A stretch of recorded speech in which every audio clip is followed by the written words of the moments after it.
दोस्तों, मैं हूं आपका दोस्त पुष्पेंद्र और स्वागत है आपका हमारे चैनल स्कैरी स्टोरीज़ पर। दोस्तों, सब्सक्राइब करें हमारे चैनल स्कैरी स्टोरीज़ को ताकि हर बुधवार हम आपके लिए एक बेहतरीन और डरावनी कहानी ला सकें।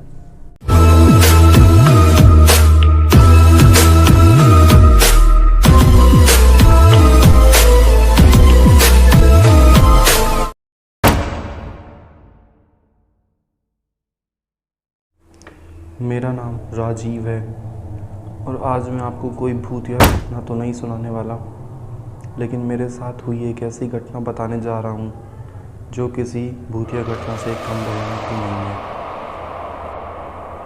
दरअसल मैं उदयपुर के एक गांव अभिराज नगर में रहता हूँ। ये गांव जंगल के करीब बसा हुआ है। इस गांव में मेरी मौसी रहती है। दरअसल मेरे माँ बाप जब मैं छोटा था तो एक हादसे में वो गुज़र गए और तब से लेकर आज तक मैं पढ़ाई करने के लिए जयपुर चला गया था और वहीं हॉस्टल में रहा करता था। अब मैंने स्कूली पढ़ाई पूरी कर ली थी और मैं कॉलेज में भी पहुंच गया था। तब मैंने सोचा कि छुट्टियां ख़त्म होने से पहले मैं मौसी से मिल आऊं। मैं दूसरे दिन मौसी जी के गांव पहुंचा।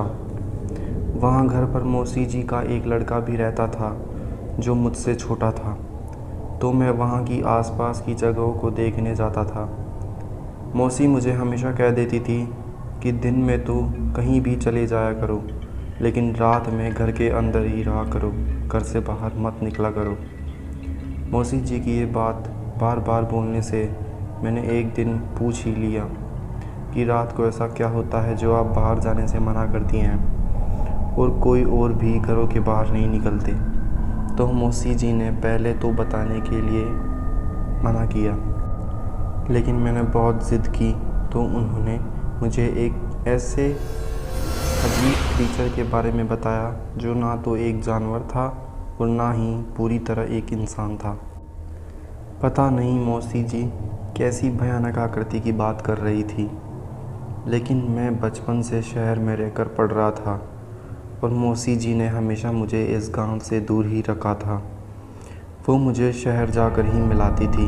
वो कभी भी मुझे अपने साथ इस गांव में नहीं लेकर आती थी, तो मुझे इन बातों पर बिल्कुल भी विश्वास नहीं हुआ। एक दिन रात को सब सो रहे थे।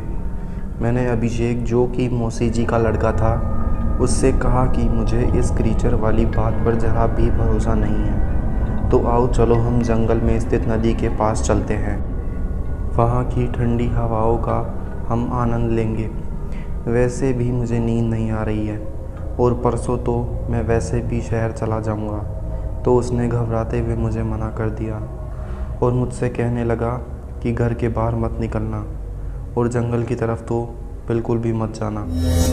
मैंने उसकी बात पर गौर नहीं किया और थोड़ी देर सोचकर मैं अकेला ही निकल पड़ा और नदी के पास जाकर खड़ा हो गया और ठंडी हवाओं का आनंद लेने लगा। मैं नदी के पास खड़ा था, तभी मुझे कदमों की भारी आवाज़ आई। सूखे पत्तों को कुचले जाने की आवाज़ें भी आने लगी थी। मुझे लगने लगा कि मेरे पीछे कोई है जो मुझे ही देख रहा है। मैं अपने अंदर एक अजीब से डर को महसूस कर रहा था और मौसी जी की बताई बातें मेरे कानों में गूंज रही थी। मैंने धीरे धीरे हिम्मत करके पीछे देखने की कोशिश की और मैंने देखा तो वहाँ कोई भी नहीं था। मैंने चैन की सांस ली, लेकिन जैसे ही मैं नदी की तरफ मुड़ा तो मेरे सामने कुछ ही दूरी पर एक अजीब आकृति थी जो ना तो पूरी तरह इंसान था और ना ही पूरी तरह जानवर। उसका धड़ भेड़िए जैसा था और उसके पैर इंसानों जैसे थे। उसके मुंह से लार गिर रही थी और वो बहुत घुर्रा रहा था। मैं बहुत डर गया और चिल्लाते हुए वहाँ से भागने लगा। वो भी मेरा पीछा करने लगा। वो इतना भारी भरकम था कि उसके भारी कदमों की आवाज़ से मेरी जान निकली जा रही थी।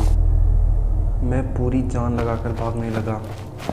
उसने मेरा पीछा नहीं छोड़ा, लेकिन वो मुझसे तेज था उसने मुझे मौसी के घर पहुंचने से पहले ही मेरे पैरों को पकड़ लिया। मेरे पैर को अपने नुकीले दांतों से उसने काट दिया और बहुत ज़ोरों से घुर्राने लगा। मैं हिम्मत करके कैसे भी गांव तक पहुंचा। मैं बहुत तेज़ चिल्ला रहा था। तभी गांव वाले आग की मशालें लेकर मेरे पास पहुंचे। उन्होंने भी उस क्रीचर को वहां देखा।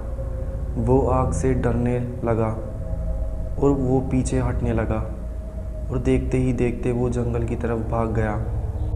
वो बहुत भयानक था और वो इतना डरावना लग रहा था कि मानो उसे देखकर कोई भी व्यक्ति डर के मारे बिल्कुल सहम जाए। और मुझे कुछ समय के लिए लगने लगा था कि आज मैं ज़िंदा बिल्कुल भी नहीं बचूंगा, लेकिन मैं कैसे न कैसे जीवित बच गया। मैंने अपना एक पैर मेरी नासमझी की बदौलत खो दिया। मैं अगर अपने काम से फ्री होकर खाली बैठता तो वो ही भयानक रात मुझे हमेशा याद आती और वो ही भयानक चेहरा जो मैंने उस रात उस जंगल में उस हैवान का देखा था। आई होप गाइस आपको स्टोरी पसंद आई होगी। अगर स्टोरी अच्छी लगी हो तो वीडियो को लाइक करें और सब्सक्राइब कर पास वाला बेल आइकन प्रेस करें ताकि हमारी हर स्टोरी सबसे पहले आप तक पहुंचे। और स्टोरी अपने दोस्तों के साथ ज़रूर शेयर करें और दोस्तों कमेंट में बताना ना भूलें कि आपको स्टोरी कैसी लगी। धन्यवाद।